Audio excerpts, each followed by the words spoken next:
The letter that changed everything.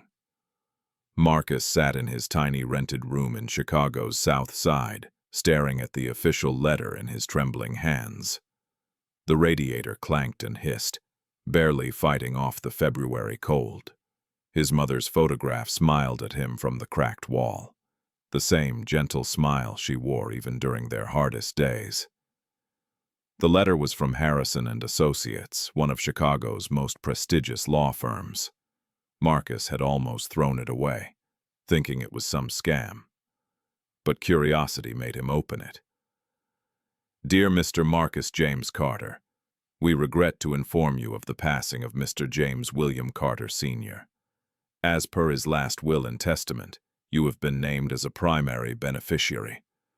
Your presence is required at our office to discuss matters of inheritance, including your 40% shareholding in Carter Luxury Hotels Corporation. Marcus read it 3 times, then 4. His hands wouldn't stop shaking. James William Carter, Sr., his father, a man he'd never met, a man whose name his mother spoke only once, on her deathbed 3 months ago. Your father. His name was James, she had whispered, her voice barely audible. He never knew about you. I never told him. He was already married when She couldn't finish. I wanted you to have a simple life, baby. A life built on your own merit, not his money. Promise me you'll always stay humble. Promise me you'll never let wealth change who you are. Marcus had promised. He'd held her hand as she slipped away, taking her secrets with her. But now, those secrets were unraveling. Marcus stood outside the towering glass building in Chicago's Loop, feeling completely out of place. Men in expensive suits rushed past him.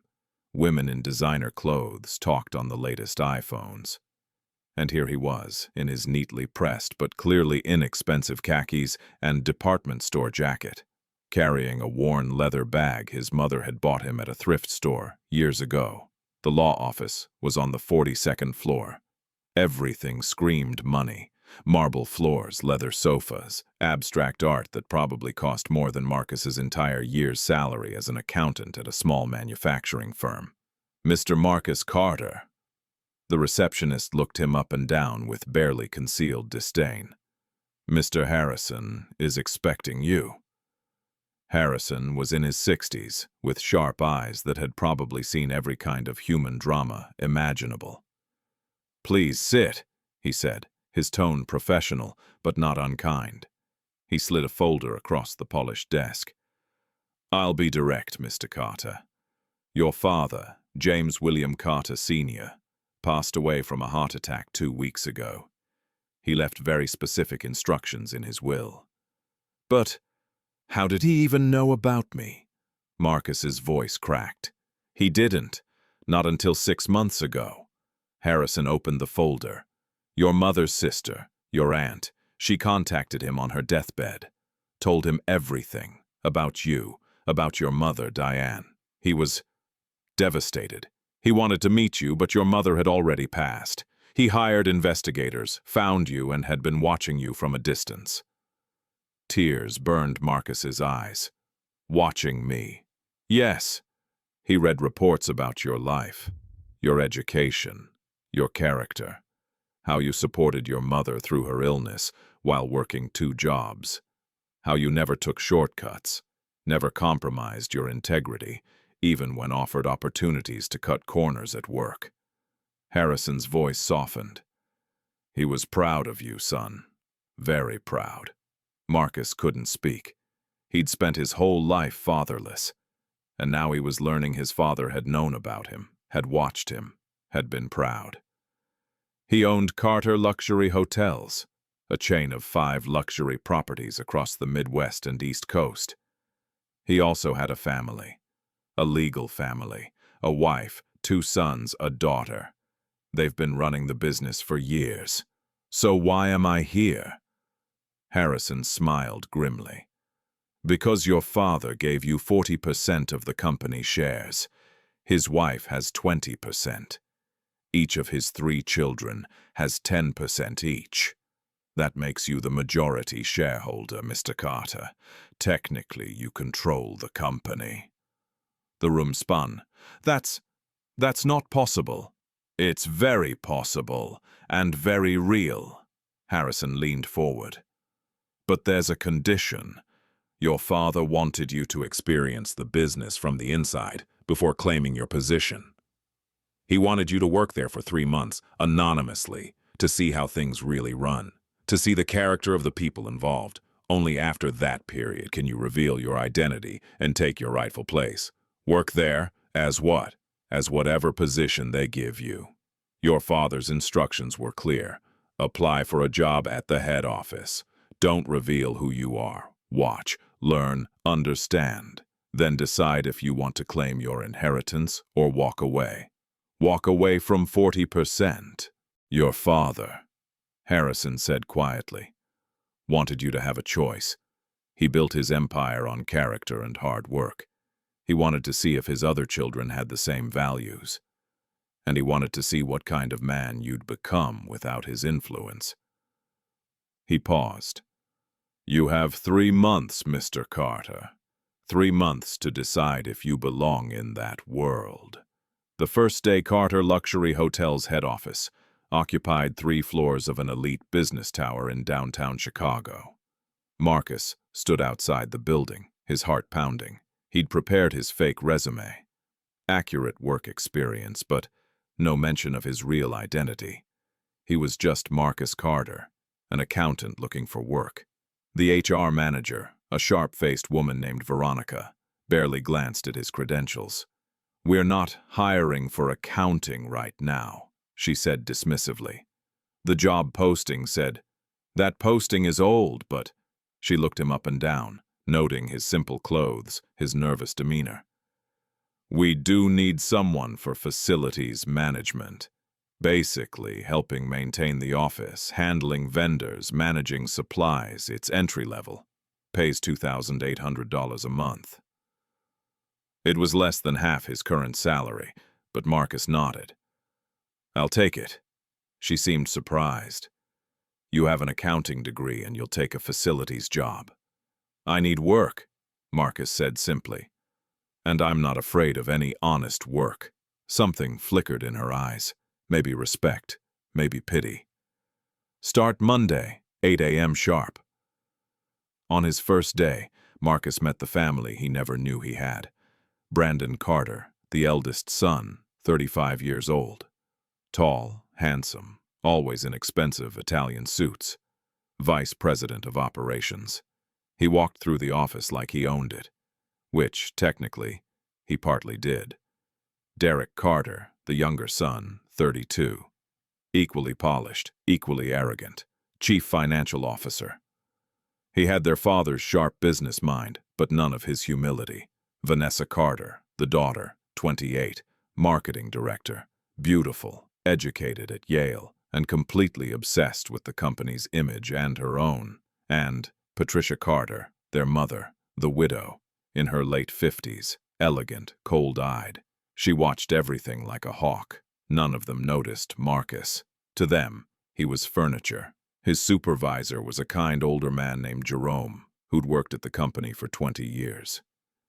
Keep your head down, young man, Jerome advised on the first day. The Carter family. They're not like their father was.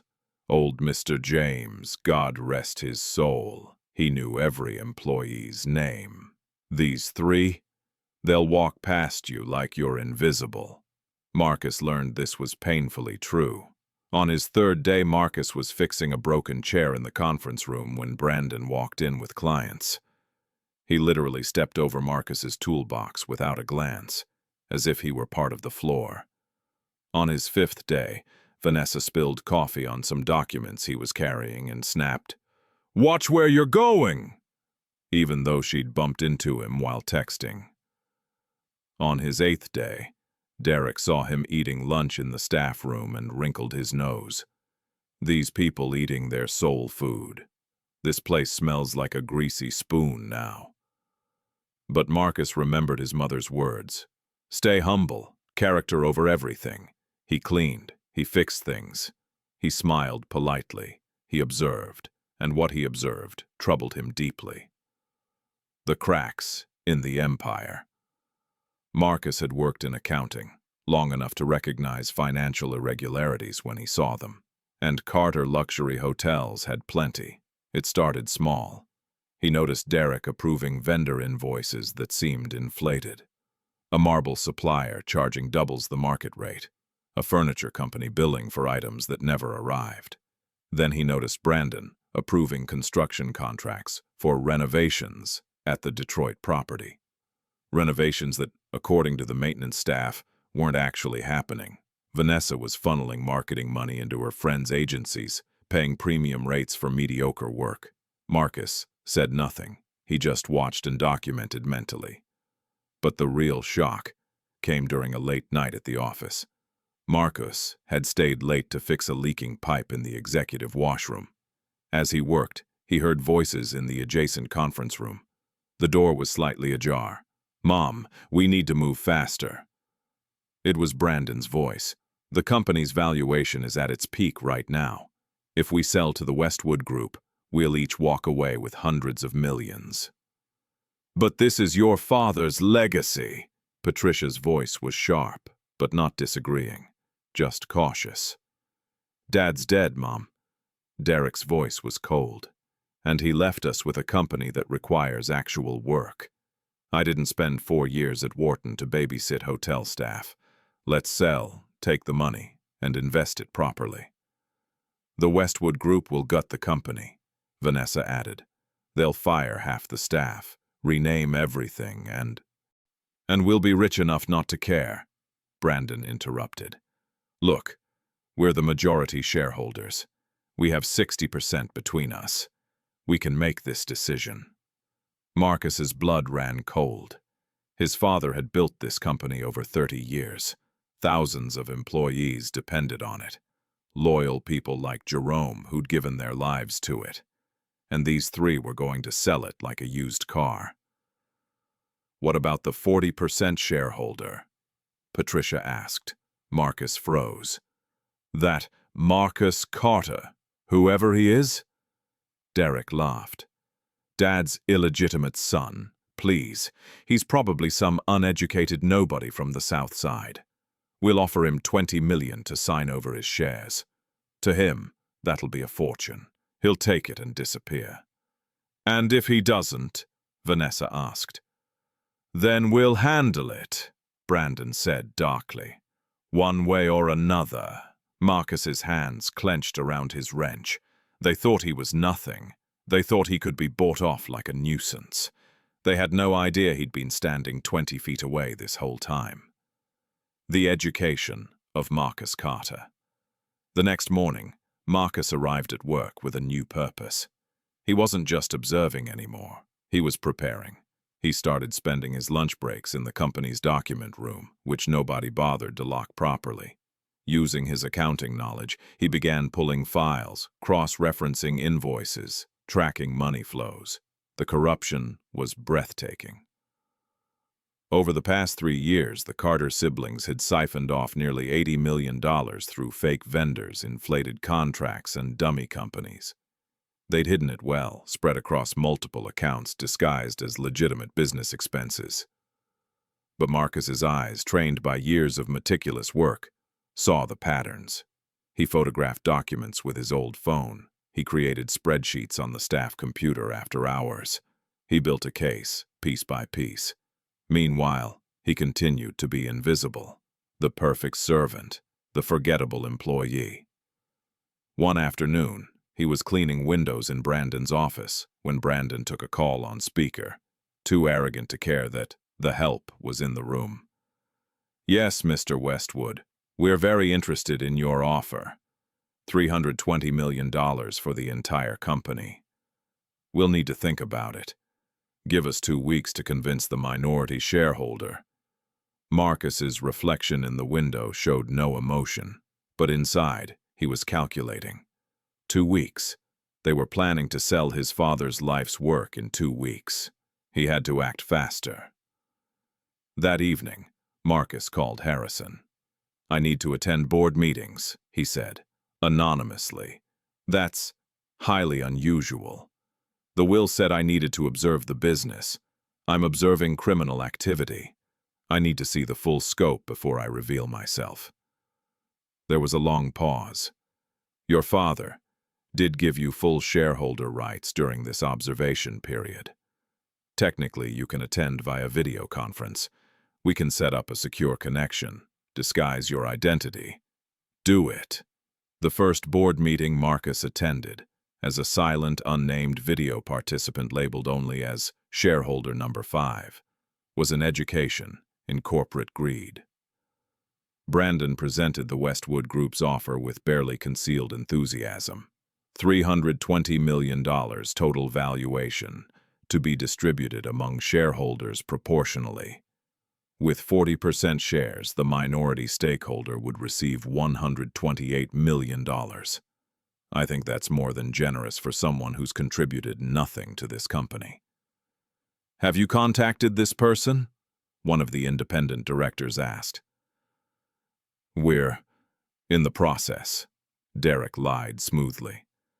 Marcus, watching from his dark room, said nothing, but he noted everything. The independent directors, honest people his father had appointed, raised concerns. "Mr. Carter built this company on employee welfare and service quality. The Westwood Group is known for cost-cutting and mass layoffs." "Times change," Vanessa said dismissively. "Sentimentality doesn't pay bills." Marcus's jaw clenched. His father's principles dismissed as sentimentality. After the meeting, he worked through the night, finalizing his documentation, invoices, bank statements, email trails he'd recovered from the company server. His IT access was surprisingly high for a facilities guy, probably an oversight. He had everything he needed, but Harrison's words echoed in his mind. "Your father wanted you to see their character." He'd seen enough. The humiliation, as Marcus gathered evidence, the Carter family's true nature, revealed itself in smaller, crueler ways. One morning, Marcus was mopping the executive floor when Brandon's designer shoe slipped on a wet spot. He didn't fall, just stumbled slightly. But his rage was instant. "You idiot!" he shouted, loud enough for the entire floor to hear. "You can't even mop a floor properly. What kind of incompetent fool are you?" Marcus stood still, mop in hand, head slightly bowed. "I'm sorry, sir. I put up warning signs." "I don't care about your signs. Do you know how much these shoes cost? More than your entire month's salary." Brandon's face was red. "You people come from God knows where with no education, no skills, and we're kind enough to give you jobs, and this is how you repay us." A small crowd had gathered. Junior employees, secretaries, other staff, all watching. Marcus's hands tightened on the mop handle. Every fiber of his being wanted to speak, to defend himself, to reveal the truth. But his mother's voice whispered in his memory. "Character, baby. True character shows when you have the power to strike back but choose dignity instead." "You're absolutely right, sir," Marcus said quietly. "I'll be more careful." Brandon blinked, surprised by the easy submission. He'd expected argument, maybe even anger. This calm acceptance unsettled him. Just clean this up properly," he muttered, walking away. But Jerome, the kind supervisor, had seen the exchange. He pulled Marcus aside later. "Son, why do you tolerate this? You're educated. You could work anywhere." Marcus smiled sadly. "Maybe I'm learning something here that's more valuable than any paycheck, Jerome." "What's that? Who people really are when they think you can't fight back." The worst incident came 2 weeks before the 3-month period ended. The company was hosting a major event. Potential investors, media, the elite of Chicago's business world. Everyone was to be on their best behavior. Marcus was assigned to help with setup. He worked 16-hour days, ensuring every detail was perfect. The night before the event, he stayed until 2 a.m. arranging chairs, testing microphones, coordinating with caterers. The next morning, he arrived at 6 a.m. in his best clothes. Still simple, still cheap, but clean and pressed. He wanted to pay respect to his father's legacy, even if no one knew who he was. Vanessa saw him in the hallway. "What are you wearing?" she asked, her voice dripping with disgust. I wanted to look presentable for the event, ma'am." "Presentable?" She laughed, a cruel sound. "You look like you're going to Sunday service at some storefront church. This is a high-class event.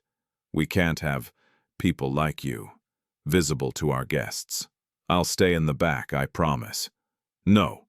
Go change into your uniform. Actually, better yet, stay in the basement. I don't want our investors seeing poverty-stricken staff wandering around. It's bad for our image."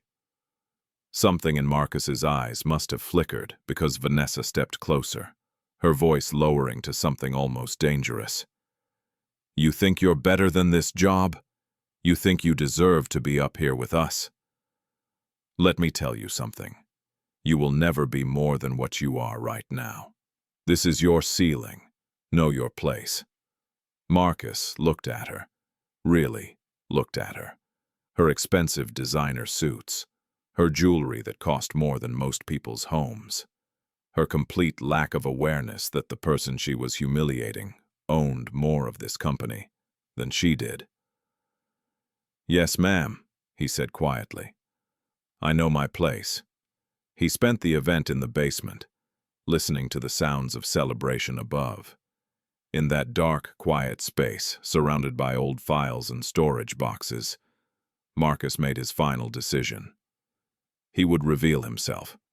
Not for revenge, not for money, but because his father's legacy deserved better than to be sold off by people who'd never understood its true value. The preparation. Marcus requested an emergency meeting with Harrison. "I want to call a special shareholders meeting," he said. "I want to invoke my rights as the majority shareholder." Harrison leaned back in his chair. "Your 3 months aren't up for another 2 weeks. They're planning to sell the company in 10 days. To the Westwood Group. They're going to present it to shareholders as a done deal and pressure everyone to approve it. Do you have proof?" Marcus opened his bag and pulled out a thick folder. "I have proof of everything. The planned sale, the embezzlement, the fake vendors, the inflated contracts, everything they've stolen over the past 3 years." Harrison took the folder, his expression carefully neutral, but as he flipped through the pages, his eyes widened. This is comprehensive. Criminal-level comprehensive. My father didn't leave me 40% of this company so I could watch it be destroyed," Marcus said, his voice steady but passionate. "He left it to me because he believed I had the character to protect it, to honor what he built, to care about the people who depend on it, people like Jerome, who's given 20 years of his life to this company and will be fired within a month if Westwood takes over. What do you want to do? I want to call a meeting, all shareholders, all board members, all department heads. I want to reveal who I am, present this evidence, and stop this sale." "They'll fight you. Legally, financially, possibly even—" "Let them fight." Marcus's eyes were his father's eyes, sharp, determined, unwavering. "I've spent 3 months being invisible, watching them mock people, steal from the company my father built with his own hands, and plan to sell it like it means nothing. I'm done being invisible." Harrison smiled. A real smile, the first Marcus had seen from him. "Your father would be very proud. I'll arrange the meeting for this Friday. That gives you 3 days. Make it a mandatory meeting. I want everyone there. Consider it done." For the next 3 days, Marcus continued his role as the invisible facilities worker. But he also prepared meticulously. He worked with Harrison's team to create a presentation. He rehearsed what he would say. He made copies of all evidence, securing them in multiple locations. He also did something else, something his father would have done. He went to every long-term employee he could find. He sat with them during coffee breaks, during lunch hours, after shifts.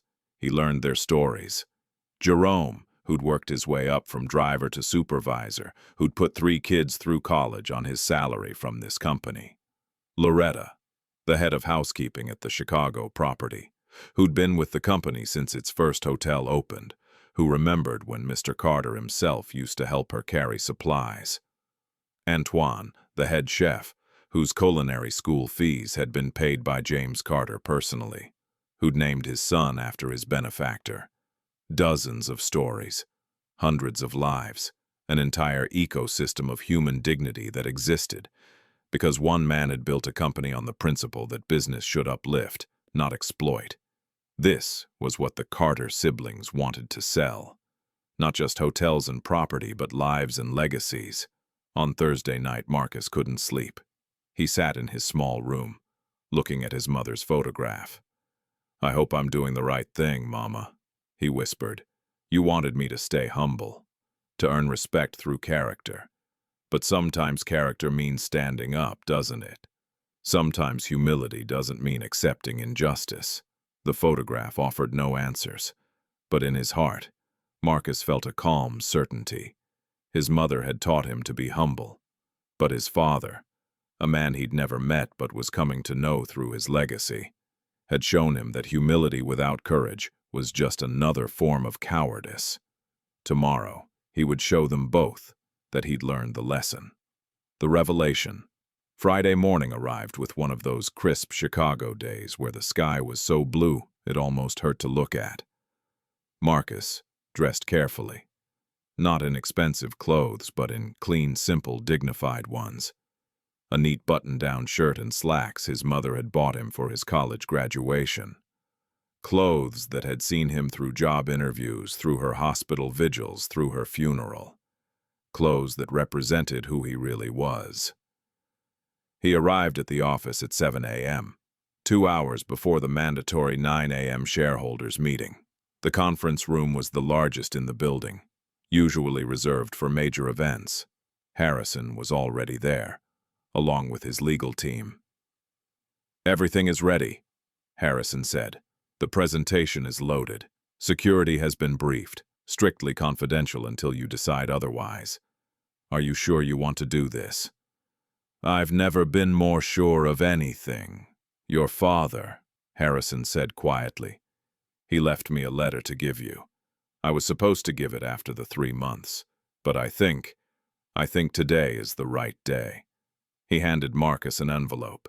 Heavy paper, quality stock, his father's handwriting on the front. "For my son, Marcus." Marcus's hands trembled as he opened it.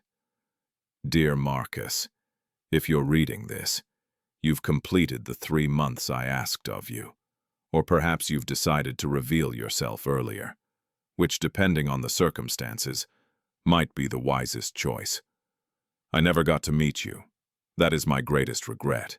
Your mother was a good woman, and what happened between us was complicated, but it was never her fault.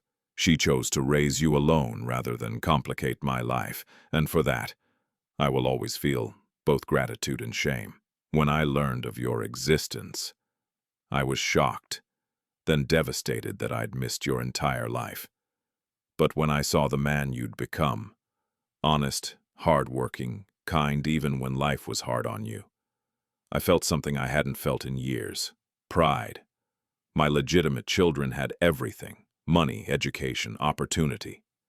You had nothing but your mother's love and your own character, and yet you became exactly the kind of man I hope to raise. That's why I'm giving you this responsibility. Not because you're my son, though you are, and I'm sorry I never got to tell you that personally, but because you have something my other children never developed: the understanding that true wealth is in how you treat people when they can't do anything for you in return.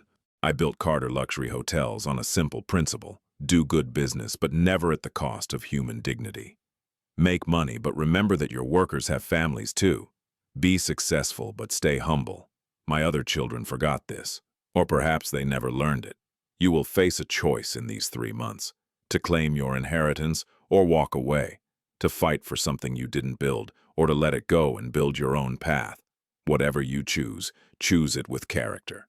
But if you do decide to stay, to claim what I've left you, remember, you're not just inheriting shares in a company. You're inheriting a responsibility to hundreds of families whose lives depend on this business.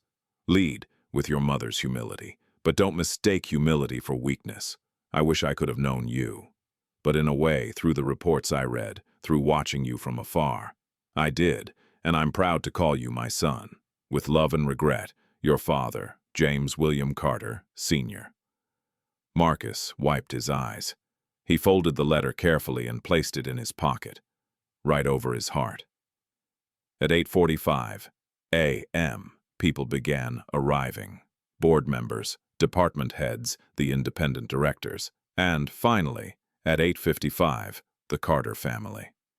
Brandon in a designer suit, looking annoyed at being summoned. Derek checking his phone, irritated. Vanessa in head-to-toe luxury brands, already complaining about the early hour. Patricia, regal and cold, suspicious. "What's this about?" Brandon demanded as they entered. "Who called this meeting?" "The majority shareholder," Harrison said calmly. "That's impossible. We haven't been able to reach—" Derek stopped. "Wait, you found him." "He found us," Harrison said. "Please, everyone, take your seats." The room filled, 25 people in total. Marcus sat in the back, unnoticed in his simple clothes, just another staff member in the crowd. Or so they thought. At 9 a.m. exactly, Harrison stood at the podium.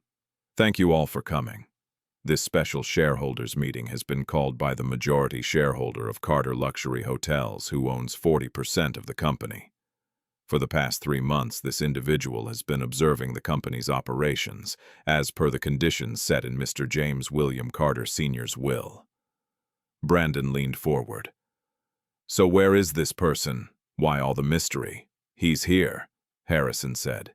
"He's been here for 3 months, working among you, watching, learning." Vanessa frowned. "What do you mean, working among us?" "I mean," Harrison said, his eyes finding Marcus in the back row, "that the majority shareholder of this company has spent the last 3 months as an employee, experiencing firsthand how this business operates, how its leaders treat their workers, how its principles are being upheld or abandoned." The room erupted in confused murmurs. "That's ridiculous," Derek scoffed. "Some undercover millionaire scenario. This is real life, not a reality show." "You're absolutely right, Mr. Carter. It's not a show, it's your reality." Harrison nodded toward the back. "Mr. Marcus, would you please come forward?" Every head turned. Marcus stood. His simple clothes suddenly felt right. Honest, real, earned. He walked down the aisle, past confused board members, past department heads who'd seen him mopping their floors, past the Carter siblings whose faces were transforming from confusion to shock to recognition. "You," Vanessa whispered, her face going white. "You're the janitor." "Facilities coordinator, actually," Marcus said mildly. He reached the podium and turned to face the room. "My name is Marcus James Carter. I am the son of James William Carter Sr. and Diane Washington. 3 months ago, I learned that my father, whom I never met, had left me 40% of this company. He also left me a challenge: to work here anonymously, to see this business from the inside before deciding whether to claim my inheritance." The room was dead silent. "So I did. I worked as a facilities coordinator. I cleaned your offices. I fixed your toilets. I mopped your floors. I brought you coffee. I was invisible to most of you. And in that invisibility, I saw everything." He clicked a button. The presentation screen lit up behind him. "I saw a company built on integrity being hollowed out by greed.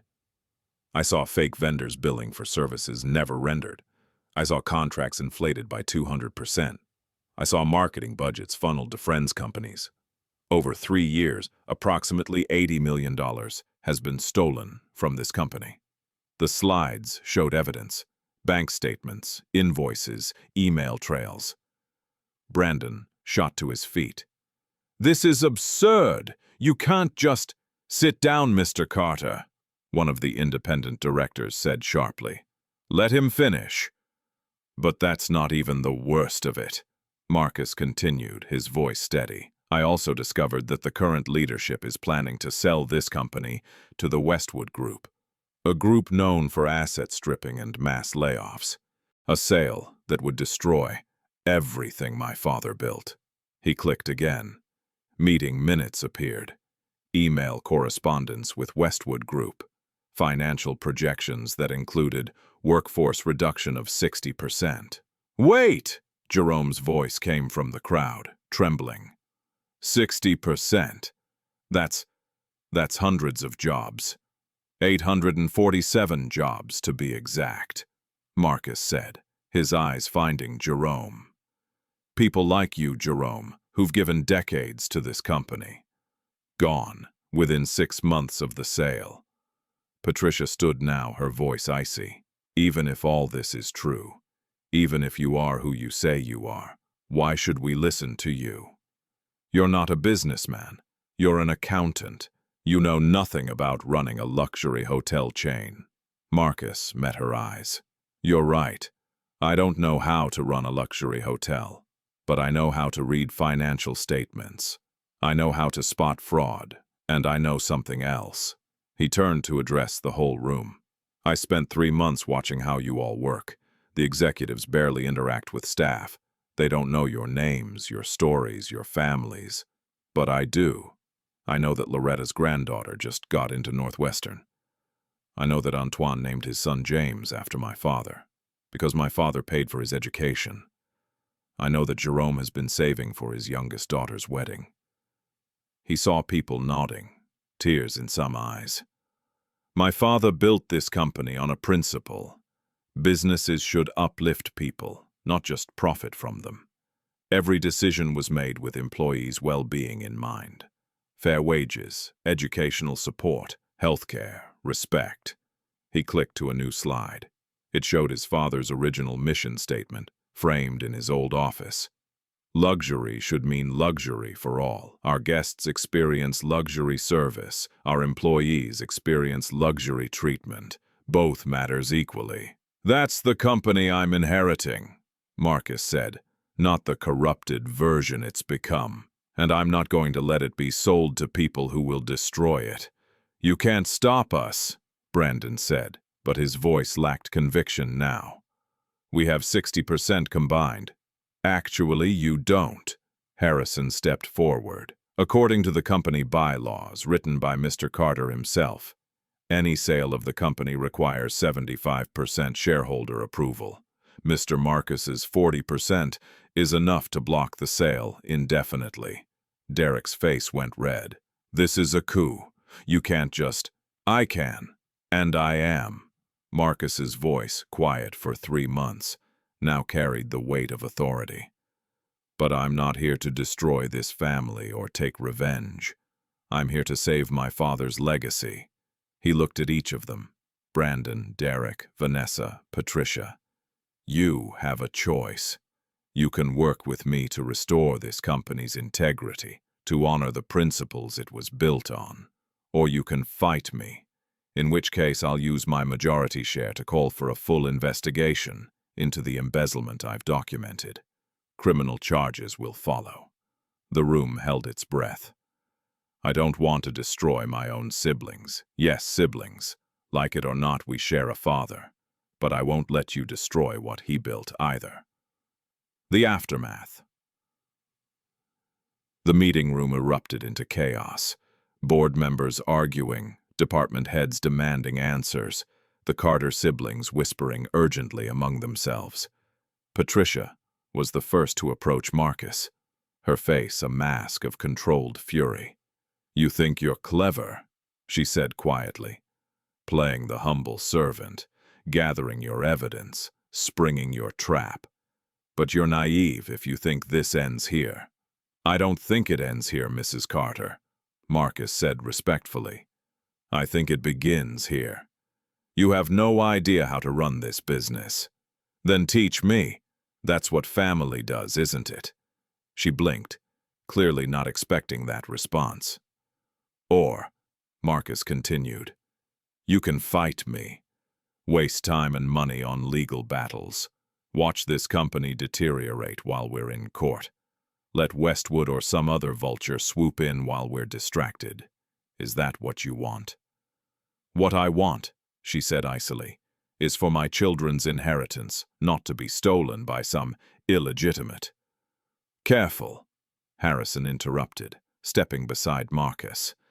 Mr. Carter has been extraordinarily gracious.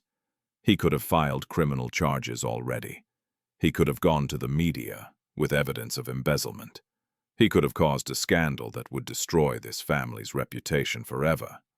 Instead, Marcus added, I'm offering a partnership.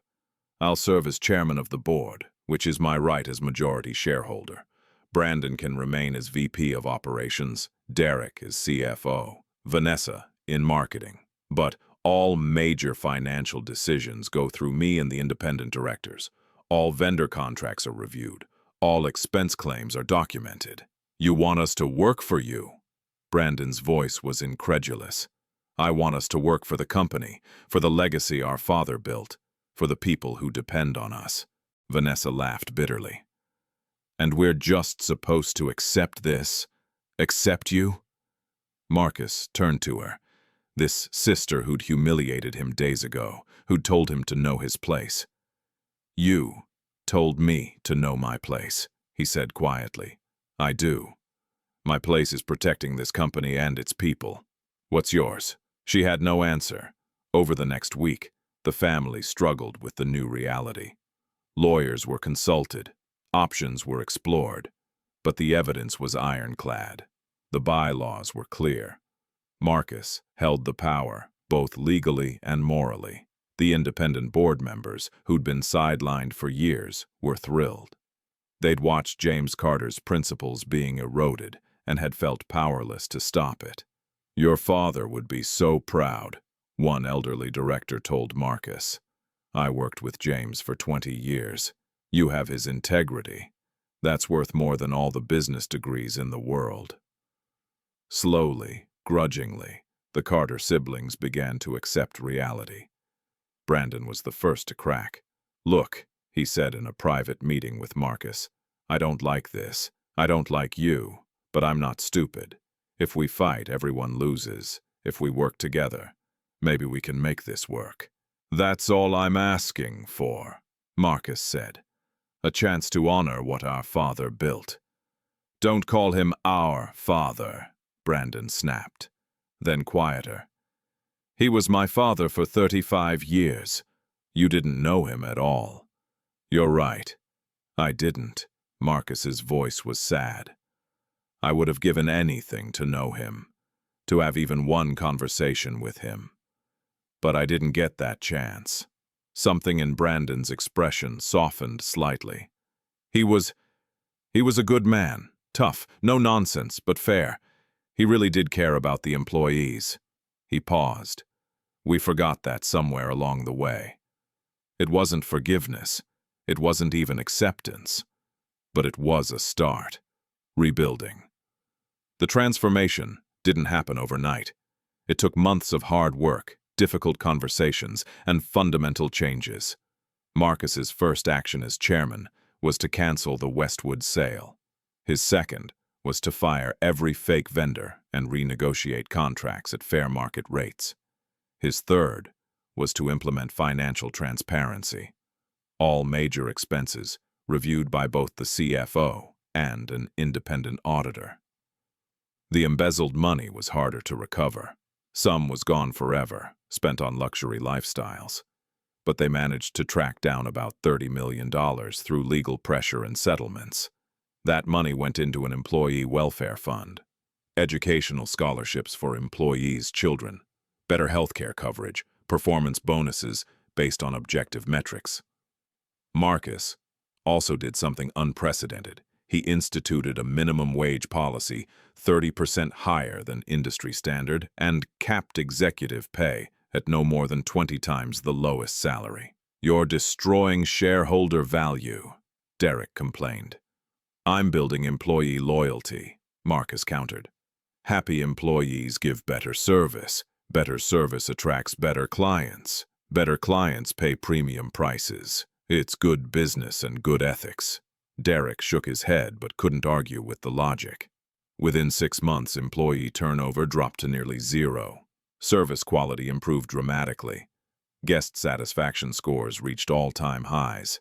And profitability, despite Marcus's socialist policies, as Vanessa called them, actually increased. Turns out, treating people with dignity was also good for the bottom line. 1 year after the revelation, Marcus stood in the lobby of the flagship Chicago hotel. It had been renovated, not with stolen money, but with profits honestly earned. The gleaming marble, the elegant furnishings, the impeccable service. Jerome approached him, now promoted to general manager of operations. "Sir, the investor meeting is in an hour." Marcus smiled. "Jerome, please, call me Marcus. You're the chairman, son. It's proper to. My father knew your name when you were a driver. The least I can do is hear mine from you as a friend." Jerome's eyes misted. "He would be very proud of you, Marcus. What you've done here, restoring the company's soul. It's exactly what James would have wanted." Later that day at the board meeting, Marcus presented the annual report. The Carter siblings sat around the table, still not warm toward him, but professional, respectful. "Revenue up 15%, he announced. "Employee satisfaction at 94%. Guest return rate at 78%, highest in company history. 0 labor disputes, 0 corruption complaints. And we've been approached by 3 international chains wanting to learn our employee management model." The independent directors applauded. Even Brandon nodded approvingly. "Not bad," Derek admitted, "for a janitor." It was said with a slight smile. Marcus smiled back. "I learned a lot mopping floors," he said, "about humility, about seeing people others don't see, about the view from the bottom being the clearest view of what's really going on at the top." After the meeting, Vanessa approached him, the first time she'd initiated contact in months. "I owe you an apology," she said stiffly. "The way I treated you when I thought you were, when I was the help," Marcus supplied gently. She flinched. "Yes, I was cruel. I'm sorry." "Apology accepted. But Vanessa," he met her eyes, "you weren't cruel because you thought I was poor. You were cruel because you thought you were better. That's different, and that's what needs to change." She nodded slowly. "I'm trying. This year has been humbling." "Humility isn't about thinking less of yourself," Marcus said. "It's about thinking of yourself less. Our father understood that. It's why people loved him." Full circle. On the 2nd anniversary of his father's death, Marcus visited the grave for the first time. It was a simple headstone in a peaceful cemetery, despite the wealth that could have built a monument. Even in death, James Carter had chosen humility. Marcus sat beside the grave, the letter from his father in his hands. "I did it, Dad," he said softly. "I saved what you built. Not just the company, the principles. The idea that business can be both profitable and compassionate." The wind rustled through the trees. "I wish I could have known you. Mama told me you were a good man, but she died before she could tell me more. I had to learn who you were through your legacy, through the people you touched, through the values you lived by." He placed a hand on the cool marble. "Brandon told me something last week. He said you used to tell him, 'Money can be earned, son. Character can only be built.' He'd forgotten that. They all had. But I think they're remembering now." Marcus had brought something, a framed photograph. It showed the entire company at a recent event, Hundreds of employees, all smiling. The Carter family in the front row, Marcus in the center, Jerome and other longtime workers beside them. A family. Not perfect, not without tension, but united in purpose. "I kept my promise to Mama," Marcus said. "I stayed humble. I didn't let wealth change who I am. I still live simply. I still remember where I come from." He smiled slightly. "But I also learned something from you, even though we never met. Humility doesn't mean accepting injustice. Character isn't just about being kind. It's about being strong enough to defend what matters. Respect isn't just earned through clothes or money. It's earned through how you treat people when they can't do anything for you." He stood, brushing grass from his simple khakis, the same style he'd always worn, even as chairman of a multi-billion-dollar company. "Thank you, Dad, for the inheritance. Not the money, the lesson. You taught me through your life, and even through your death, what it means to be a man of character." As Marcus walked away, he passed a young man in a security guard uniform, struggling with a flat tire on his car. Without hesitation, the chairman of Carter Luxury Hotels knelt on the ground and helped change the tire. "Thank you, sir," the young man said gratefully. "What's your name?" "Marcus," he said with a smile. "Just Marcus." The young man didn't recognize him. Why would he?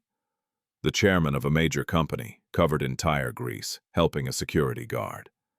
But Marcus's mother would have recognized him, and his father would have too. Because character isn't what you do when people are watching. It's who you are when they're not. And Marcus Carter, son of Diane and James, heir to both humble beginnings and great legacy, was exactly who he'd always been. Just a man who knew the value of honest work, the dignity of every human being, and the truth that real respect is earned not through power or wealth, but through character. Always through character. Epilogue. 3 years later. Carter Luxury Hotels had expanded to 8 properties, not through acquisition or hostile takeovers, but through organic growth funded by honest profits. Marcus had instituted a unique policy. 10% of profits went into a foundation that provided interest-free business loans to employees wanting to start their own ventures. Jerome's daughter had used it to open a boutique consulting firm. Loretta's grandson had started a cleaning service company. Antoine's niece had opened a small catering business. "You're creating your own competition," Derek had complained. "I'm creating opportunities," Marcus had corrected. "That's what family does."